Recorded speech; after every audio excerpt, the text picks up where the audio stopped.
बुद्ध कौन है? ऐतिहासिक बुद्ध सिद्धार्थ गौतम की जीवन कहानी। बुद्ध या सिद्धार्थ गौतम का जन्म लगभग 567 ईसा पूर्व हिमालय की तलहटी के ठीक नीचे एक छोटे से राज्य में हुआ था। उनके पिता शाक्य वंश के मुखिया थे। ऐसा कहा जाता है कि उनके जन्म से 12 साल पहले ब्राह्मणों ने भविष्यवाणी की थी कि वह या तो एक सार्वभौमिक राजा या एक महान आर्षि बनेंगे।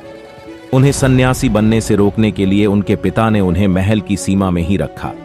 गौतम राजसी विलासिता में बड़े हुए, बाहरी दुनिया से सुरक्षित रहे। नृत्य करने वाली लड़कियों द्वारा मनोरंजन किया गया, ब्राह्मणों द्वारा शिक्षा दी गई और तीरंदाजी, तलवारबाजी, कुश्ती, तैराकी और दौड़ में प्रशिक्षित किया गया। जब वह वयस्क हुआ तो उसने गोपा से विवाह किया, जिससे उसे एक पुत्र प्राप्त हुआ। उनके पास, जैसा कि हम आज कह सकते हैं, सब कुछ था, और फिर भी यह पर्याप्त नहीं था। कुछ उसकी अपनी छाया की तरह लगातार उसे महल की दीवारों से परे की दुनिया में खींच लाया। वहां कपिलवस्तु की सड़कों पर उन्हें 3 साधारण चीजों का सामना करना पड़ा। एक बीमार आदमी, एक बूढ़ा आदमी और एक शव जो जलती हुई जगह पर ले जाया जा रहा था।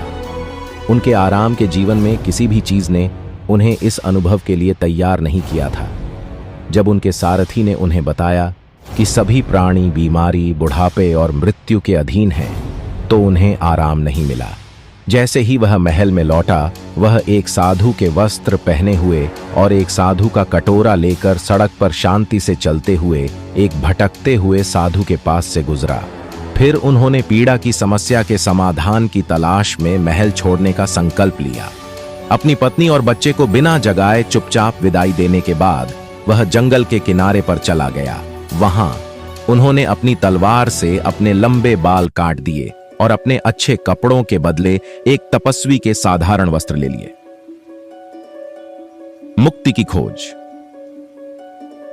इन कार्यों के साथ सिद्धार्थ गौतम उन पुरुषों के एक पूरे वर्ग में शामिल हो गए जो मुक्ति पाने के लिए भारतीय समाज से बाहर हो गए थे। विभिन्न प्रकार के तरीके और शिक्षक थे और गौतम ने कई लोगों की जांच की। नास्तिक, भौतिकवादी, आदर्शवादी और द्वंद्ववादी। हमारे समय के विपरीत गहरे जंगल और खचाखच भरे बाजार हजारों तर्कों और विचारों की आवाज से जीवंत थे।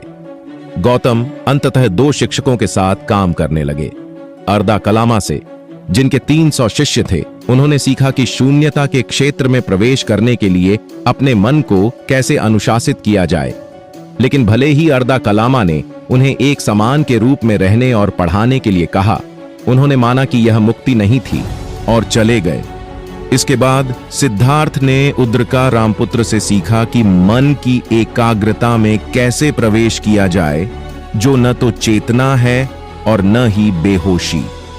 लेकिन इससे भी मुक्ति नहीं मिली और सिद्धार्थ ने अपने दूसरे गुरु को।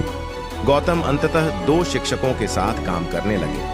अर्दा कलामा से, जिनके 300 शिष्य थे, उन्होंने सीखा कि शून्यता के क्षेत्र में प्रवेश करने के लिए अपने मन को कैसे अनुशासित किया जाए। लेकिन भले ही अर्दा कलामा ने उन्हें एक समान के रूप में रहने और पढ़ाने के लिए कहा, उन्होंने माना कि यह मुक्ति नहीं थी और चले गए। इसके बाद सिद्धार्थ ने उद्रका रामपुत्र से सीखा कि मन की एकाग्रता में कैसे प्रवेश किया जाए, जो न तो चेतना है और न ही बेहोशी। लेकिन इससे भी मुक्ति नहीं मिली और सिद्धार्थ ने अपने दूसरे गुरु को भी छोड़ दिया। 6 वर्षों तक सिद्धार्थ ने 5 साथियों के साथ तपस्या और एकाग्रता का अभ्यास किया।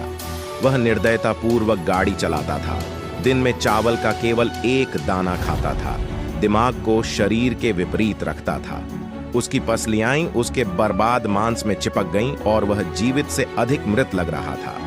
मध्य मार्ग जब उन्होंने अधिक पर्याप्त भोजन लेने और तपस्या त्यागने का निर्णय लिया, तो उनके 5 साथियों ने उनका साथ छोड़ दिया। तभी सिद्धार्थ भोजन की तलाश में एक गांव में घुस गए। वहां सुजाता नाम की एक महिला ने उन्हें दूध का एक बर्तन और शहद का एक अलग बर्तन दिया। उनकी ताकत वापस आ गई। सिद्धार्थ ने खुद को नैरंजना नदी में धोया और फिर बोधि वृक्ष की ओर चल पड़े। उसने नीचे कुशा घास की चटाई बिछाई, पैर मोड़कर बैठ गया। वह बैठा, सभी शिक्षकों की बात सुनी, सभी पवित्र ग्रंथों का अध्ययन किया और सभी तरीकों को आजमाया। अब भरोसा करने के लिए कुछ नहीं था, किसी की ओर मुड़ने के लिए नहीं।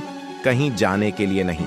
वह पहाड़ की तरह दृढ़, स्थिर और दृढ़ बैठा रहा। आखिरकार 6 दिनों के बाद उसकी आंख उगते हुए सुबह के तारे पर खुली, ऐसा कहा जाता है, और उसे एहसास हुआ कि वह जिसे ढूंढ रहा था वह कभी खोया नहीं था, न ही उसने, न ही किसी और को।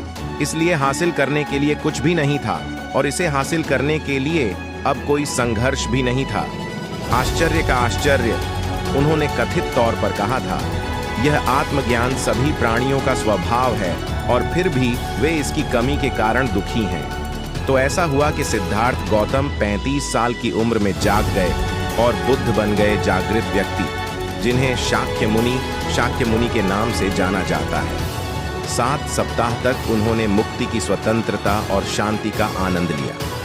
पहले तो उन्हें अपने एहसास के बारे में बोलने की कोई इच्छा नहीं थी। उन्होंने महसूस किया कि अधिकांश लोगों के लिए इसे समझना बहुत कठिन होगा। लेकिन जब पौराणिक कथा के अनुसार 3000 विश्वों के प्रमुख ब्रह्मा ने जागृत व्यक्ति से शिक्षा देने का अनुरोध किया, क्योंकि वहां ऐसे लोग भी थे उनकी आंखों पर केवल थोड़ा सा धुंधलापन था, बुद्ध सहमत हो गए। सदस्यता लें, X शिक्षाओं, ध्यान, विचारों, संस्कृति, व्यक्तिगत चिंतन, आयोजन, धर्म वार्ता, फिल्म क्लब, पॉडकास्ट, ऑनलाइन पाठ्यक्रम, शुरुआती लोगों के लाभ।